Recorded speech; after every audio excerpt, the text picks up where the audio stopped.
Okay, so welcome to EFT Expert Interviews, where we talk to renowned EFT practitioners on topics that can transform your life. These are live interviews where you can ask questions and get answers from the speaker. I'm your host, Stefan Gonick from EFTalive.com and singletosoulmate.me.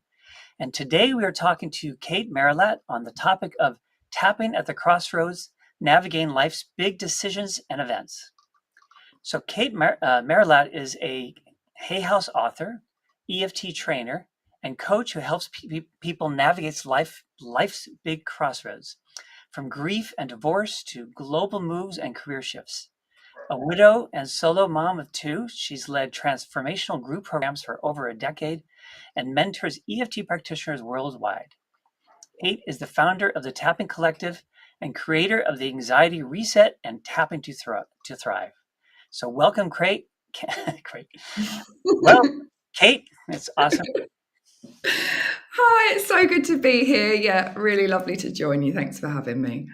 Yeah, no, I am thrilled. Your topic is such a big, important one because not everybody has to deal with some kind of big, major transition or event in their lives, but it's pretty common, and people don't talk about it much at all. So I'm really happy about this topic. So thank you for sharing this with us. So the place I like to start with everybody during the interview is to kind of find out, how did you get into doing this special thing that you do? And in your case, can you take us back to a moment when you found yourself at a major life crossroads, and what was unfolding, and how did it shape your path? Yeah. I mean, I will say, I think everybody will hit at some point in their life a crossroads, won't they? They'll hit a big life event. And, I was lucky in the sense that when I hit mine, which I'll tell you about in a minute, I trained in EFT in 2009, and I feel like I've had several lives since then, to be honest with you. And like most people who find tapping, wow, just used it on so many amazing things. But I mainly, to begin with, it was about writing a novel, and then I used it for birth, things like hay fever, things like headaches, but then also to, want to be a writer and helping people with the creativity. And I was lucky enough to work with Carl Dawson. This was our book that came out in 2014, Transform Your Beliefs, Transform Your Life. So there's that one. So I'm telling you this because I was really in the tapping world, and when I made these big decisions, when these big life events happened to me. So I feel like I kind of had a head start. So that's why it's really great that I can talk about it from this place, because I've known a few people to go through what I've gone through. And I always think, God, I'm quite lucky that I had tapping to help me with that. And I feel like what we're going to talk about today is kind of a bit of self-protection for the future for people and say, look, get these things now so we can, it will future-proof you when you come to these big decisions and navigate these life events. So I was in the tapping world, running things for practitioners, lots of courses, really love the tapping community. And then, we were actually running the Tapathon in 2020. So it's when COVID was absolutely rife, wasn't it? And so we did that in the sort of April time. And I think we had about 5,000 people, and it was 21 days in the Tapathon. It was fantastic, raising money for charity. And then very suddenly, my husband of 10 years passed away very suddenly of a heart attack in front of me. I mean, there aren't really words to describe how that was. I think, it is one of the most traumatic things you'll ever live through. So at that point, that is something that happened to me. So that was a big life event that happened to me. So I'll talk a little bit more about that in a moment, about what I needed to do at that point for that type of decision. And then, recalibrating lots of things I did to kind of help myself with that, because it really shakes your identity. You're in shock, trauma. There's lots of things you need to do. But then the other big decision. Okay, stop me. Your husband died. You had children, didn't you? Yeah, I had a new puppy as well. It was a tough time, and yeah, my sons were 9 and 4 at the time, and it was COVID, so you couldn't really see lots of people. And yeah, it was, I think anybody who's been through something like that, there is a real period of absolute shock and loss and grief, and you don't know how you're going to get through it, quite frankly, even with the tools that you have. And I can talk very positively about all those tools, but there were times I'm on the floor crying in the bathroom, and I'm trying to look after my children, and yeah, it was incredibly hard. Incredibly hard. I mean, I don't even need to say that. Of course, we all know how hard that would be. So, in terms of what I needed to do to help myself was understand that my nervous system was in crisis, really. It was in absolute shock. The day after it had happened, I felt like I'd actually been hit across my head. I felt like a physical bruise of the brain, which we when you have a big trauma, it does affect the brain. So as time unfolded, and because I'd been running the Tapping Collective and I had a lot of practitioners and amazing trainers and support, a lot of them stepped forward to help me with tapping and to help me. I mean, there's times you make peace with it and there's times you not. Grief is not a linear journey, but really understanding, okay, my nervous system, I thought if I'm going to cope with this, I have to get my nervous system, I have to get myself feeling calm. I have to get myself in a place of kind of workability, like resilience, like baseline. And it was really going back to basics. So, for example, and I like to talk about this is a kid's chart. This is like a to-do list chart that you do for kids, when they've got to brush their teeth and, to help them in the mornings. And I would have this next to my bed of things that I needed to do if I was having a bad day or a bad hour. This is an updated one actually for when I was away. But, I would always say to people, if you're in the depths of something where it's really shaken your world, think about those small things that you can do to help you feel better in the moment. And it might just help you feel better for 10 minutes, but just keep building on that, keep building on, okay, I could put a song on. Okay, I could do a 5-minute meditation. Okay, I could call a friend. It's those things that will help you not come through it, because I don't think grief is something you just, you're suddenly better from, but it does help you cope day to day when you've had a big decision that happens to you, a big event that happens to you, or that we'll talk about one that you make happen as well, because you can do it both sides really. So there was a lot of tapping, a lot of people helping me tap, a lot of support, a lot of space holding. I've literally pulling on every single tool I'd ever used in the last 20 years to help me, because, well, it's not just you, is it? It's your children, it's your external family, it's everything. And I remember thinking, I'm not going to be able to carry on the way I was. I'm going to be different now. And I think giving some pause around that was helpful, for me to kind of give myself some space to help myself regulate, to know that it's going to be a bit of a journey and not to push myself too hard. Well, don't get me wrong, there were times I did. But yeah, it was in those moments of, kind of radical self-care really that would really help you move from, panic freeze state into, okay, I can start feeling a bit differently. I can start understanding what's happening and make decisions from a place of clarity, because you're often not thinking very clearly after a big life event like that. Yeah. So there was this one in 2020. So that's one big crossroads that happened to me. And then, life carries on and you finding your baseline again, and you're looking at your new identity of who you are and using lots of tapping to figure that kind of stuff out, actually. Who are you now? What's life going to look like now? What can you cope with? Where do you want to live? Who do you want to be? There's lots of different things will come up. So giving yourself some space with that really helped, and giving myself some space with that, which was not always easy because I am somebody who moves quite fast.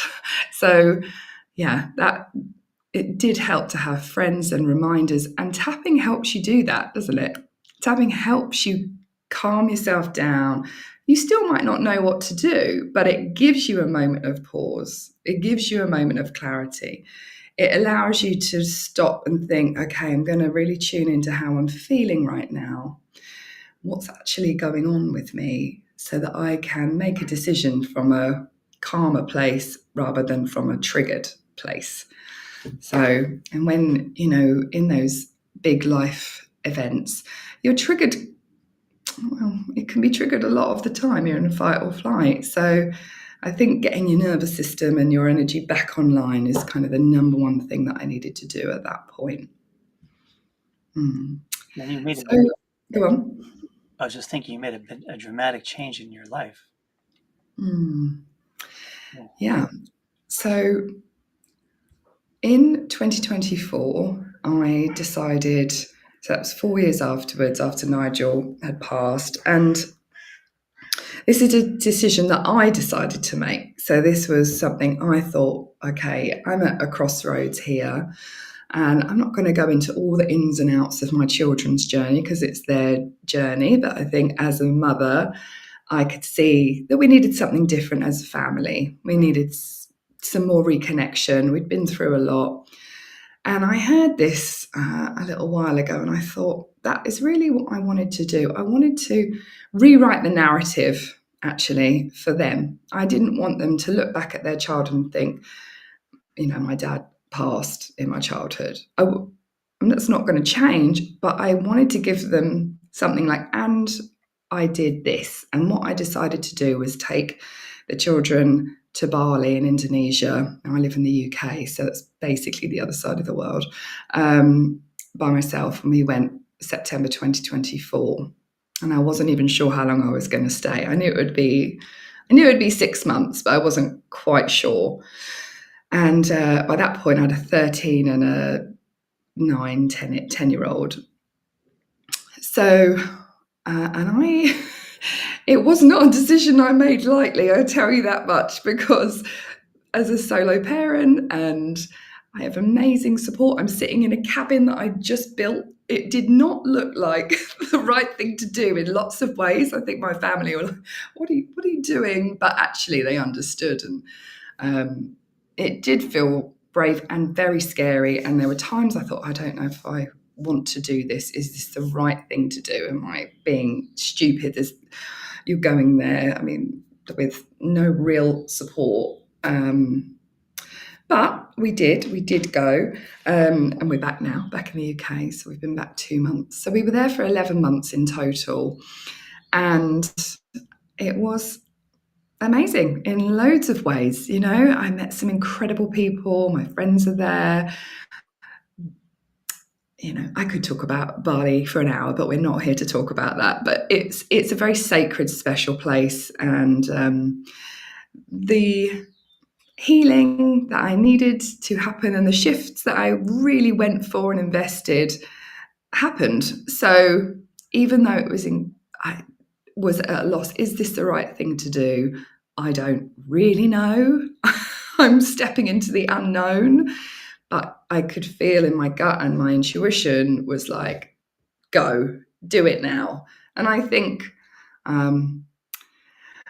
when you watch your children grow older and they start getting into teenagers and stuff, you suddenly realize how much time you don't have with them anymore. In 5 years, they'll be off, in the way it should be, living their own lives. And so I really felt like I wanted to pull them in and have them with me close. And we were really close for that year, and it has given us a lot. And sometimes I think, did that happen? Was I really gone? And then we talk about it and we look at it, and and it did. So it was a big risk and it was a big decision and event to take, but it felt like the right one. And now I look back, I'm like, it definitely was the right one to take.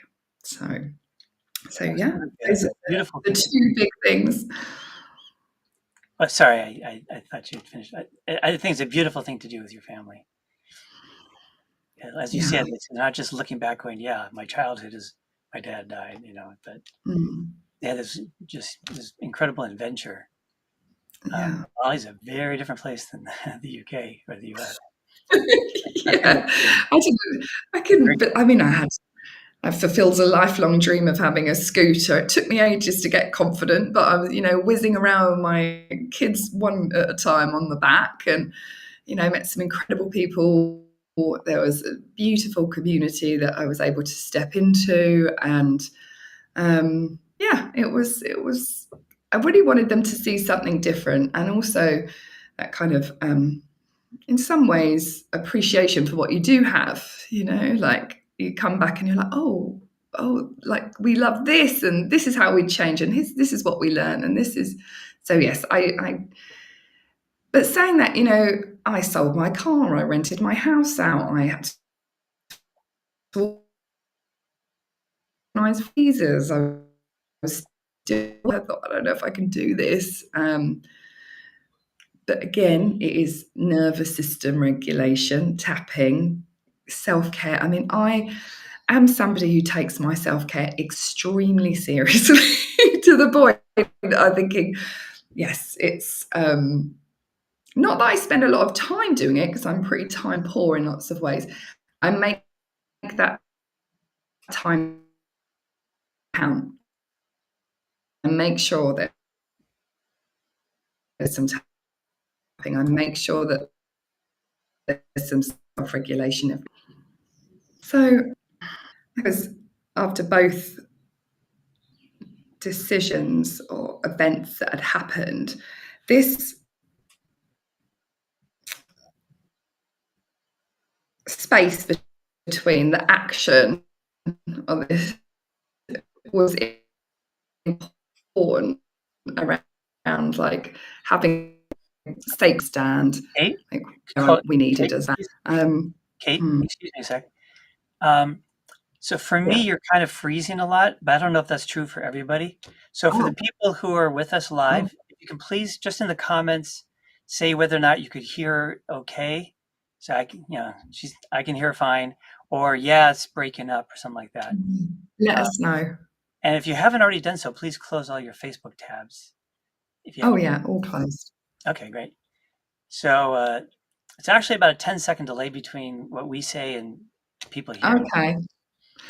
All right, I'll just do some dancing or something, and Did you guys hear okay in the last thing she was saying? Because for me, it was very choppy. was it a little choppy? Okay, Yeah. No responses in the comments yet. okay, All right, we'll just go ahead and I still invite people to make a comment about it one way or the other. But sure. go ahead and go back to what you were saying. Yeah, so I think we were just talking around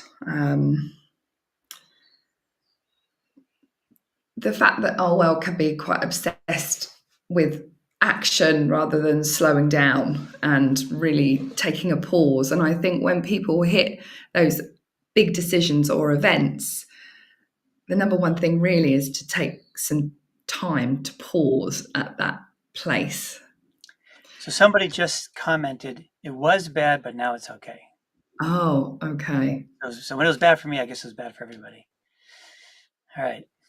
Next, if it Right. happens again, I'll try and stop you and just say, let's pause for a second, wait for the internet speed to clear. Okay. Just do this. Okay. All right. Yeah, you're a little Okay. frozen now, actually. All right. Hmm. Feel free to question.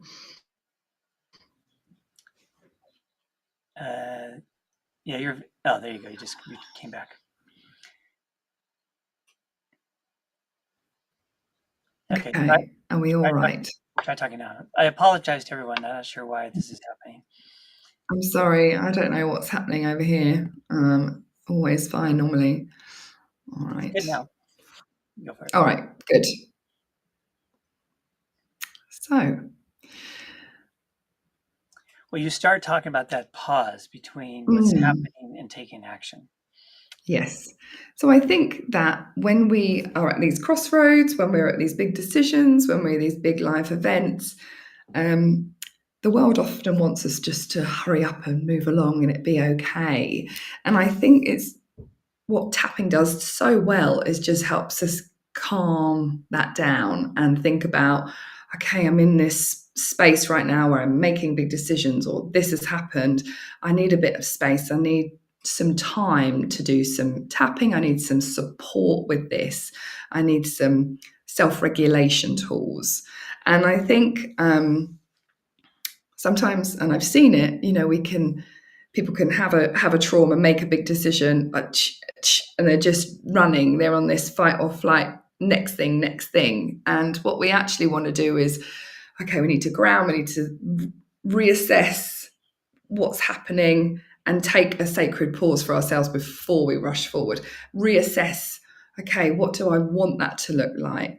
Use tapping on, okay, getting your nervous system back online so you can make a space, like you can make decisions with clarity in a sense of peace rather than rushing forward. And I say this as someone who has rushed forward in lots of places in her life. This isn't like I've had to learn this because it does not come naturally to me.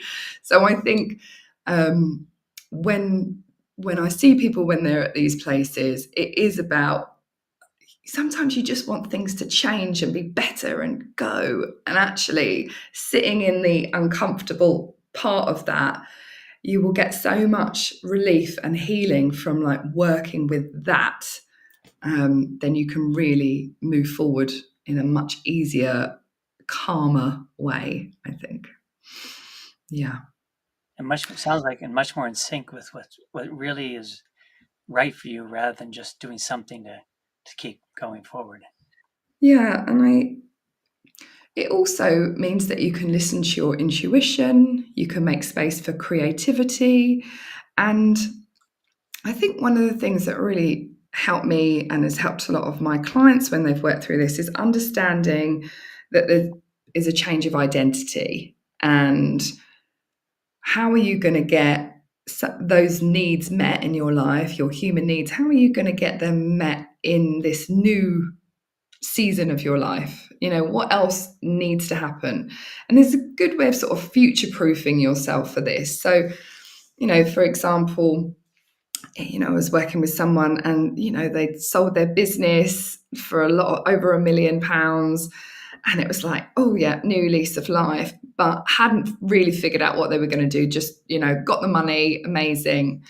And then depressed, within 2 weeks, really down, didn't see it coming. Actually, understanding that when we make these big shifts, life decisions, if we don't recognize that this old identity, this old way of being fulfilled a lot of our human needs, we are going to be adrift. If it has fulfilled our needs for connection or understanding or control or security or creativity or status, we're going to be lost. We're going to go right down. So I think it is understanding how am I going to meet these needs in this new season of my life where I'm headed to. And I think that is part of taking that sacred pause and understanding that actually, you may well need to join some different clubs and meet some different people, and understanding where are you going to get these needs met in a different way. We run this course called Tapping to Thrive, and it is all about your human needs and using tapping for them. And we've got a great case study on there with this guy who, sold his business, and then it was like, what am I going to do now? And after some understanding, discussion, tapping, talking, and looking at this, it's like, oh, there's not much connection to anything bigger than yourself. Once you've, sold, that's one of our human needs, sold the business. And, asking, was there anything that you might want to be part of? And this guy ended up saying, well, I've always quite fancied working on the lifeboats or the Coast Guard. And ended up, oh, well, maybe you could give that a go. And went and joined it. And it just completely opened up a whole new world for this man, in the sense of he got this belonging. He found a new way of being. He made, it gave status, it gave being understood and connected. And, it hit so many of his human needs, of which there are 9, that he started to thrive again. So it isn't about just one thing. It's about, okay, well, how am I going to meet these needs in this next season of my life? What do I need to have peripheral vision about? I mean, we see it with mum's empty nest, and dads, to be fair, but I just have spoken to a lot more mums about it. And it was, spending 20 years, the children have fulfilled so many needs, and that's wonderful. My children fulfill lots of my needs too. But, when they've gone and they're maybe only calling you once a week, and, if you've haven't got anything else going on in your life, or not enough going on in your life, how are you going to meet those needs for connection and understanding? And what's your new identity? What do you want to do now? And lots of people can love that open sky thinking, and they can get to choose it. But unless you're thinking about it and taking that sacred pause, you can start rushing in the wrong ways, and that's why tapping can really help us get clear of, I'm really, acknowledging the feelings, acknowledging that, I'm really sad that season of my life is over. I'm really angry that, that person is no longer with me anymore in that relationship. Or I'm really, disappointed that business didn't happen, or I sold that business. And releasing that from your field and thinking about, okay, well, what's next? And allowing yourself to tune in, use some creativity. I'm always a big fan of that. Journaling, understanding, well, what's next? What could I imagine? And, this is where matrix reimprinting, which I love, a different type of EFT, kind of a, what do I call it? Like a sister, like a really loving sister. Well, we work a lot with the future selves and the past selves. And the more we work with these past versions of ourselves, doing, forgiveness and talking to them, I'm not going to go into any detail about it, but we are conversing with these past selves, the more comfortable we get talking to our future selves, who actually it feels like they're kind of guiding us along the way. And that, honestly, is how I have really been able to be resilient and strong in these last 5 years, as well as a lot of amazing support from family and friends and tappers. But it is this kind of, sense of I'll be okay, because I've got these tools that can help me, and I can vision and think about the future and the needs that need to be met for me to thrive and for my children to thrive. So everything you said just sounds really good. And I was just thinking this question. If somebody, one of the things that I wanted to mention, the empty nest one is a very common one for parents, mothers, I guess, in particular. A really common one for men is retiring. Men, lots of times their identity is very tied up with their work.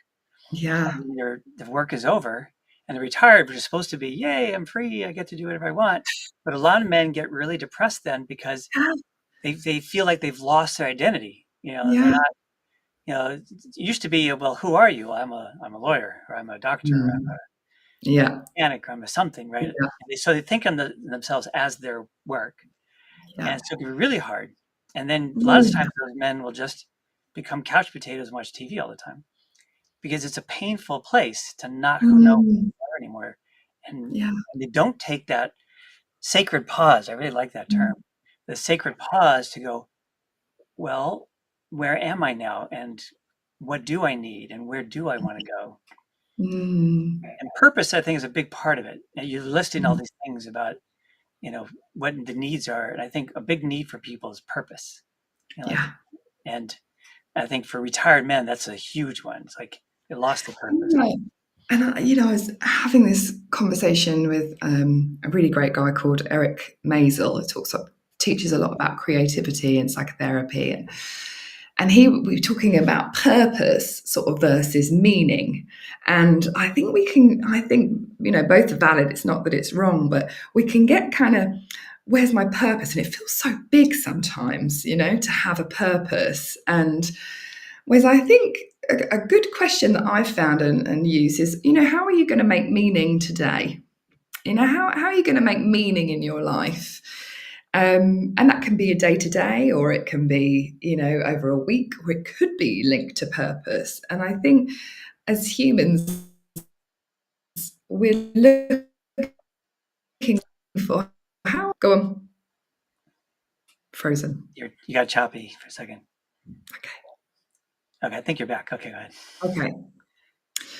So, how much did you get? I was talking about meaning. You're talking about meaning versus purpose. I really like what you're saying. Yeah. Right, meaning feels.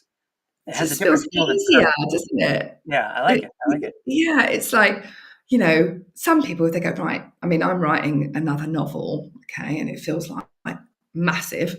People say to me, oh, I want to write a book. I'm like, let's start with a really good blog post or an Instagram post, just start with something that gives you some meaning that you want to share. And the more you can create those kind of meanings, you might end up writing a book, but you've got to practice it a little bit first, right? If I sort of hung everything on this novel to like, that's my purpose, and it did get me through a lot of, some hard times with grief.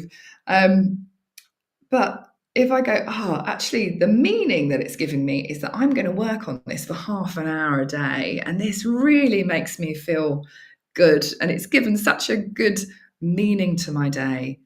Or if I've had a conversation with someone at the school gates, and talk to them a bit about tapping, or it's those kind of glimmers, isn't it? How am I going to make meaning today?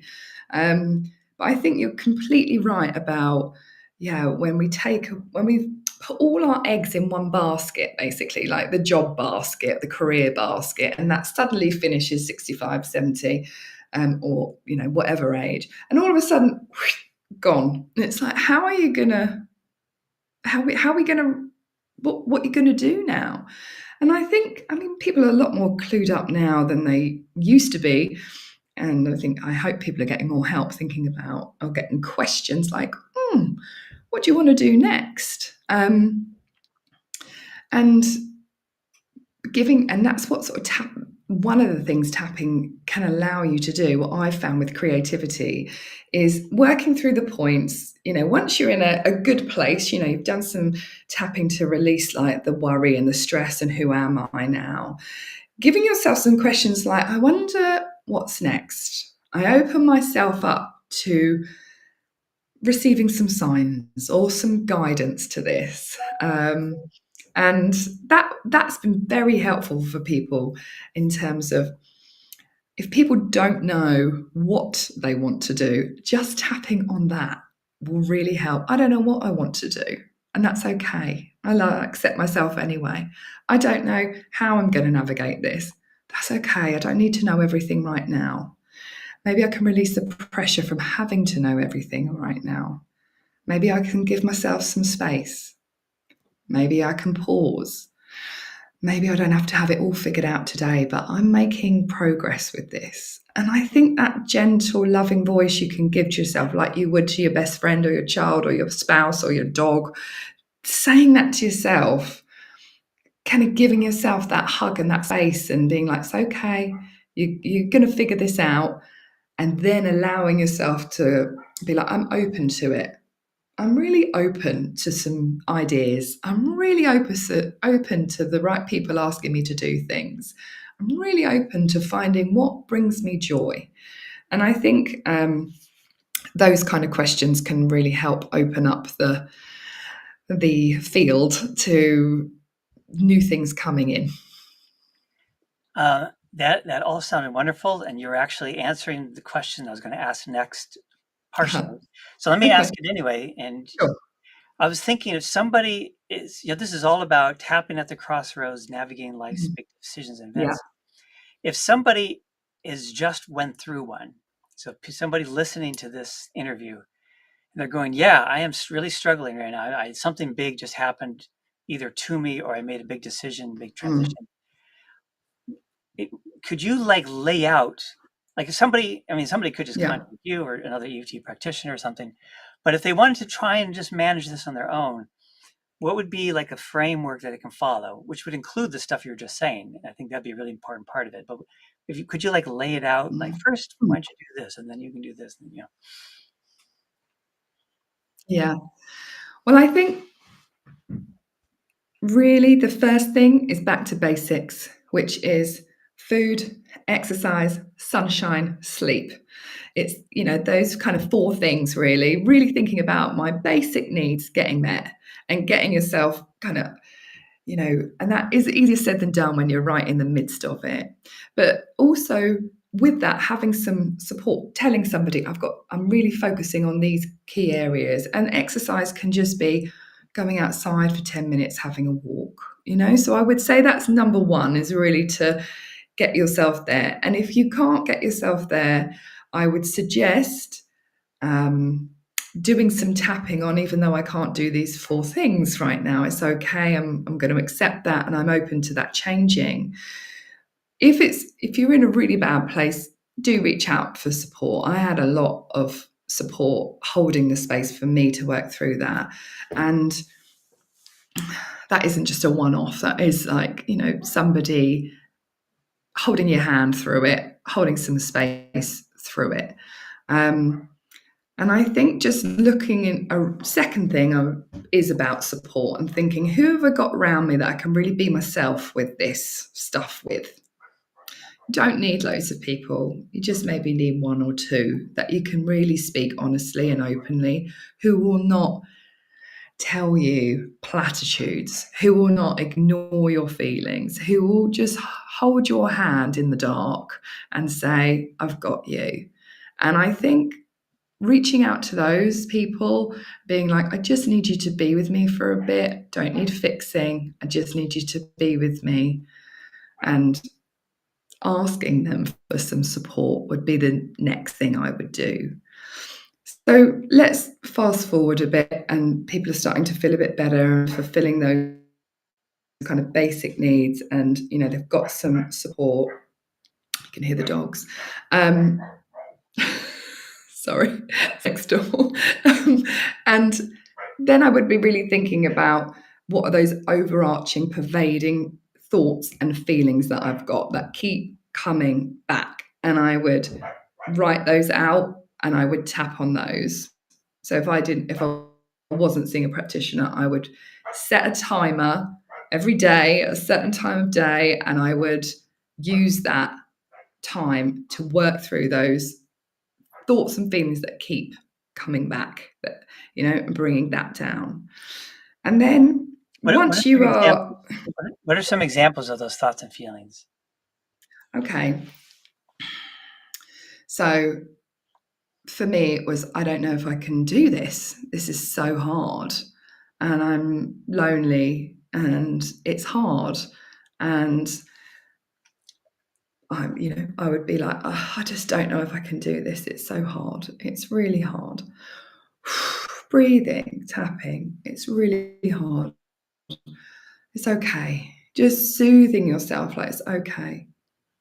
Another one is, I was really angry. I was really angry that my husband had died at some points, and I do something called a tap and rant when the anger hits, and I will stomp around the house, and I'll maybe put some music on, and I will tap and rant, and I will, as I'm ranting, I will be tapping. I will be moving my body and having a good rant about it, like get yourself into that feeling about it. Keep yourself safe, but really thinking about, okay, this is stored in my body. It's not just in here. We are a living, breathing energy system. And we want to be like really getting into the body with the tapping and moving and breathing and just, that would be important, especially for me when anger hits. If I sit here and I go, I'm really angry, I'm just really, I'm furious in my stomach. Oh no, let it come up, really feel the anger, move around, put some music on, stomp it out. So all of those feelings I would just get into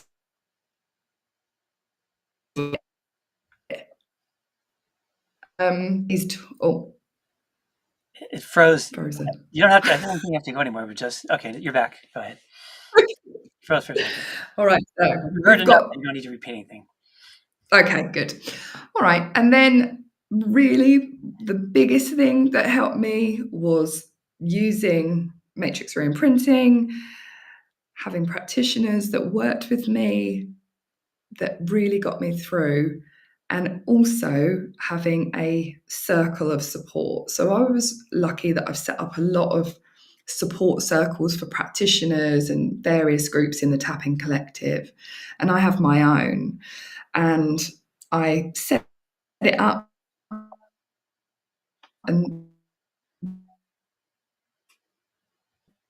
let it for a few years, but when this happened, Yeah, you froze again for a while. okay. Again, I apologize to people. I don't know what's going on with the internet. I'm so Now you're frozen again. Shoot. I don't know what's happening. Yeah, you're very choppy. Try moving a little bit so I can see if you're frozen, your video's frozen, or if you're just not moving.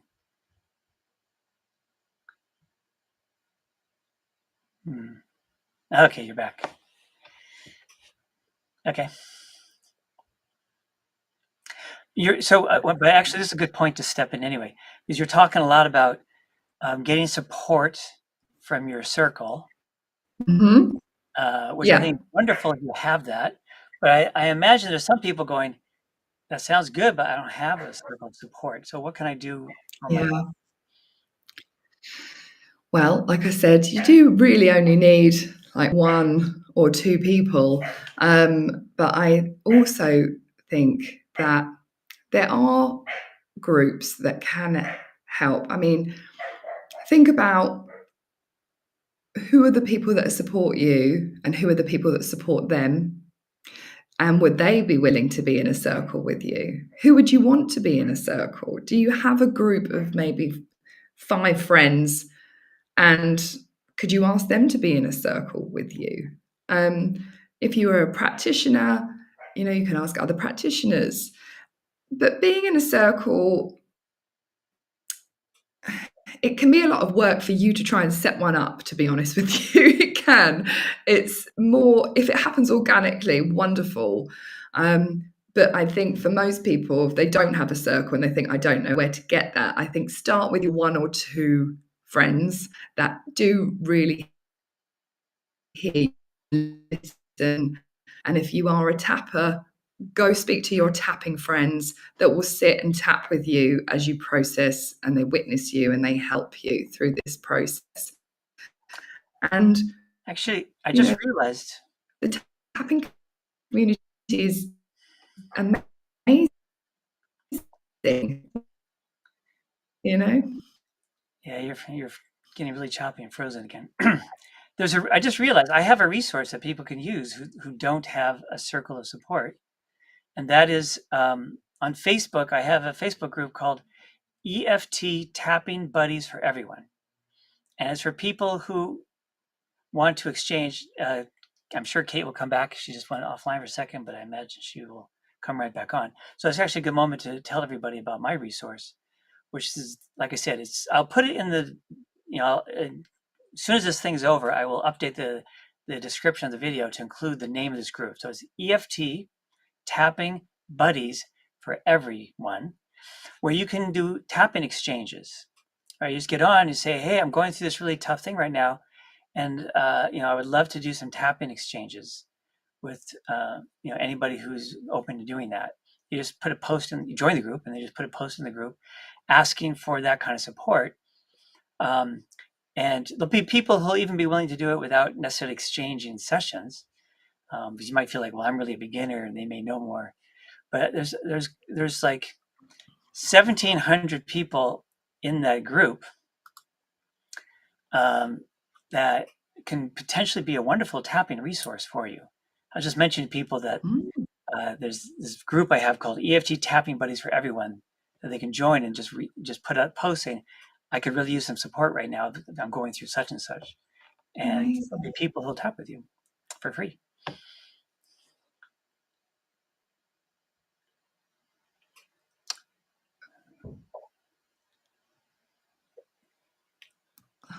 This is great. It's very weird. Yeah, when we started, we actually got online before Um, this thing started, before this interview started, and it was just fine. And now it's chopping. We have an interesting question. Well, let's see. There's any more that you could say about how people can help? Uh, no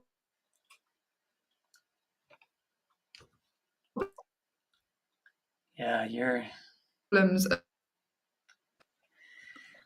Huh. Okay. Okay, now you're Let good. me There you let go. me see if I can. Okay.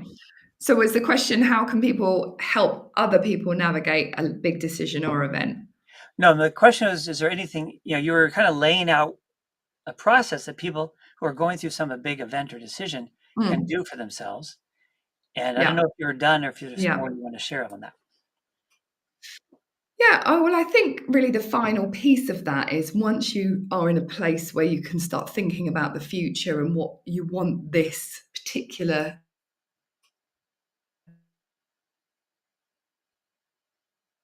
new season or new transition to creative with it. So it can be talked about journaling, it can be through tapping, it can be through visualization, it can be working with a future self. So that was kind of the final piece of you getting peace about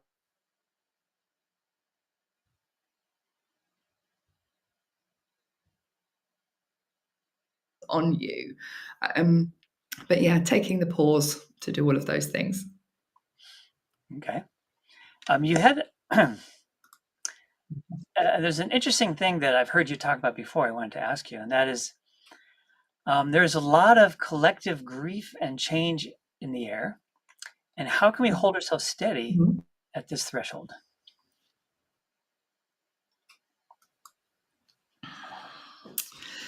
Yeah, because um, so I've been away for a year in a completely different country, and I've come back to the UK, and there's some things that have changed. It's kind of feels different here.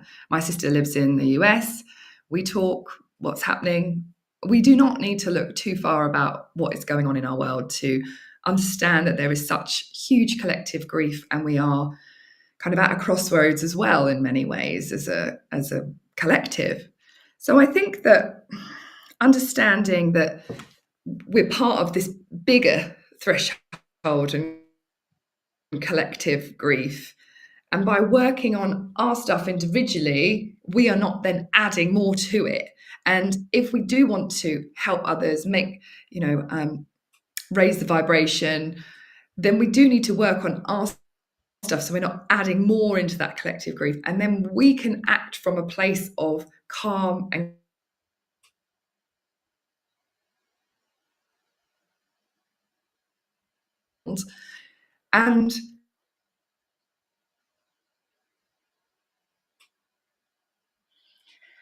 I'm so sorry, everybody. I don't know why Kate is having so much connection problems. I don't know if she's very frozen now. Um, so one of the things I want to mention to people while we're waiting for Kate to come back is this is a live interview, so you have opportunities to ask any questions you might have. Just type it into the comments and ask your question, and then Kate will be able to respond, and maybe sometimes I might respond. So if you have any questions while we're waiting for Kate to come back onto the call, go ahead and start asking them now. Just start typing in the comments, and we would love to respond to anything you might say. It could also be a comment you have. It doesn't have to be a question. And feel free to type in any kind of comment. I'm sure, like I said, I'm sure Kate will be back very soon. One thing I will tell you is if you want to learn more about Kate, you can see her domain name, kateMarillat.com, and she has all sorts of resources there. And she also has a set of free gifts, and one of them is called an EFT group guide for practitioners. So she has a free gift for practitioners, a strategy session for writers. Kate's a writer. She also has what she calls an overthinking reset video, and she has an anxiety masterclass. And there's a link in the description to get all this. The link has her domain name, and then it says slash, and it says love letters. So which doesn't sound like any one of those things, but when you go to that page, you'll say that's, when you sign up for my newsletter, on the very next page, you'll get to pick from that list which of those things you want. So it's not just a general newsletter. It'll be specifically one of those topics. So you can get free gifts from her that way. I also have a couple free gifts in the description while we're waiting for Kate. I have a free gift called Change Your Beliefs, Change Your Life with the Magic of EFT that shows you how to release the negative beliefs that are holding you back in your life. It's a free ebook. And on my other website, that's at EFTalive.com, links in the description. And then my other website, I have a free mini course called The 3 Secrets to Attracting Amazing Love, which talks about the 3 key blocks to finding your soulmate and what it takes, what you need to do to do it. All right, Kate is back. I'm back. Hopefully, I'm so sorry, everybody. I don't know what has happened. So I've just run back into the house. Hopefully this will be okay now. Happy to re-record if needed at some point. So feel free to ask me a question. So while you were gone, and I told people that you're available for questions and comments. Mm-hmm. And I also already mentioned your free gifts. Good stuff. And the link to it, which is all described in the description. If you didn't quite catch everything I said, it's right there ready for you. And I mentioned that people can learn more about you at your website, kateMarillat.com. Links in the description as well as right here on the screen. Anything else you want to say while we're waiting for people to make comments or ask questions about how they learn more? I think we were sort of talking a bit about collective grief and trauma. And I think by working on our own stuff, our own traumas, our own grief, we are able to respond to what is happening in our communities, in our world, from a much more clear, calm place, and we're not adding more to it. And I think that whole idea around having support and circles, and I really believe in the power of kind of small support groups, really, to help each other in these times and also help us speak up for what we believe is right, and all of that. Really, we need that kind of support. So getting the nervous system back online is really part of that when we're at those big decisions. And I kind of it sometimes feel like we want to get the world's nervous system back online, doesn't it? It sort of feels a little off in some places. So that's what I really mean around collective grief. We did run a big Matrix Collective Consciousness program for a couple of years, which was amazing, working on big subjects for the collective. It's we have a comment or question. Okay. It says, thank you for the interview. My question is, what if I'm not sure of why I am feeling down at a certain moment? How can I tap that away? Well, the good thing about tapping is that you don't need to know. You just need to tune in. Where do you feel it in your body? And describe it to yourself. If you're, where is this feeling in your body? Is it in your stomach? Is it in your throat, in your chest? What color is it? And what shape is it? Really describe it. Be really specific of, if this was a feeling in your body, what is it? And then just tapping on that. And that will help you bring down the charge on that, will get you into a place where you may start being able to see the next layer of what is this really about? Again, giving yourself some time to understand what's really going on with you. And it's a really great question, because I think a lot of the time we don't know maybe why we've been triggered. We don't know what it is today, and I think giving ourselves this time to work on the energy emotion, the emotion in our body, that will help you bring that charge down and understand what's going on and where you might need to go next. I totally agree. That's a great answer. Anybody else have any questions or comments? Just, feel free to type it. Like I said, there's a 10-second delay, so I'm saying that 10 seconds before you hear what I just said. Anything else you wanted to say, Kate? Well, I've just come off the back of doing an EFT level 1 and 2, EFT practitioner training. So I've been in a room for 3 days with people learning, the really effective way of using EFT, like actual precision, specific, moving the energy, not tapping affirmations, just actually really getting to the energy in the body, the traumas, the memories, the beliefs, the decisions. And I guess my big thing here is that it's really made me remember how just knowing these basics, the really clear basics of EFT, like I've just described, color, shape, energy in the body, and working with that is just such a powerful way to help you regulate your nervous system. No matter what you're feeling, it will help you. So yeah, that's, I guess, what I wanted to say. Well, and also to get in touch with yourself at a deeper level. Because Mm. lots of times when we're triggered and we're feeling these intense feelings, we're getting lost in it rather than wanting to get away from it. Like in your question, you said, how can I tap it away?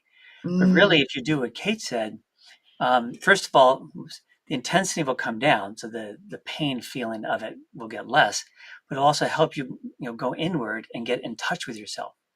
Not just feeling some particular feeling, like, oh, I'm feeling so depressed, but it's like I'm gonna feel like, wow, so what's really going on in here? And all of a sudden, if you just let yourself be with yourself in this wonderful way that Kate just described, things will start emerging. Like you start being aware of things, like, oh yeah, there's this thing that happened last week that I'm still upset about, and I forgot, and that's why I've been feeling depressed. Is like this thing from last week, and I totally lost track of it. Or it could be something. Oh, my child, there's this thing for my child that's got this up lately, or whatever. But it'll help the kind of very primal kind of stuff that Kate was describing. Really help you get in touch with what's really going on inside, not just the discomfort of it all. Because we'll be trying to figure it out in this conscious brain, right? We'll be like, what is it? Da-da-da-da-da. Actually, what's happening is it's in your subconscious. So you want to get into the subconscious, like what's actually happening here? It's like if you wake up and you're thinking, why am I in such a bad mood for some reason, and you're not sure, and you just want to lift your mood for the rest of the day. Taking that pause and tuning into your own energy and following your own energy will help you have a better day for sure, to figure out what is really going on. So yeah, you can't go straight to the positive and like you say, tapping it away, move it away without really coming into it and going, okay, what's really happening with me? And working with that, and then you can move into the positive. So yeah, never be scared to look at what is going on in the body, what's happening here. Yeah. You'll end up in a much better place if you go through that process. Yeah. All right. The person who asked the question just said thank you. So. Oh, welcome. All right. Well, this has been a wonderful interview. I'm so sorry about this connection stuff. Though your connection is great now. So. I'm sorry. I'm really sorry. I hope we get to do another one at some point, because it was really, really enjoyable talking to you, Stefan. And thank you for all the amazing work you've done with EFT over the years and got it out to people. It's, we've got to be ambassadors for this. And, it's great to talk to someone as passionate about EFT as I am. Yeah, thank you so much. That actually just reminded me, So we're doing this interview. I'm doing 2 of these a month from now for the next 2 years, and I have over a year's worth already scheduled. And in fact, the very next interview is with Steve Wells. Great. He talks about what he calls something that he's created called intention tapping, where it's a very special kind of process that he has combined with EFT, and that's become his big way of doing healing. So it's already posted. You'll see if you want to learn more about it. It's already posted on my playlist of my channel. You'll see there's EFT expert interviews playlist. You'll see past ones and upcoming ones. I have Steve in there, and you can read the description in there and learn about it there. You can subscribe to my channel to get notified that way. And also at the very bottom of the description of my video, there's a link that you can use just to sign up to get email notifications of these interviews. So anyway, keep tapping, everybody, and hope to see you on the next interview. Bye. Thank you, everyone.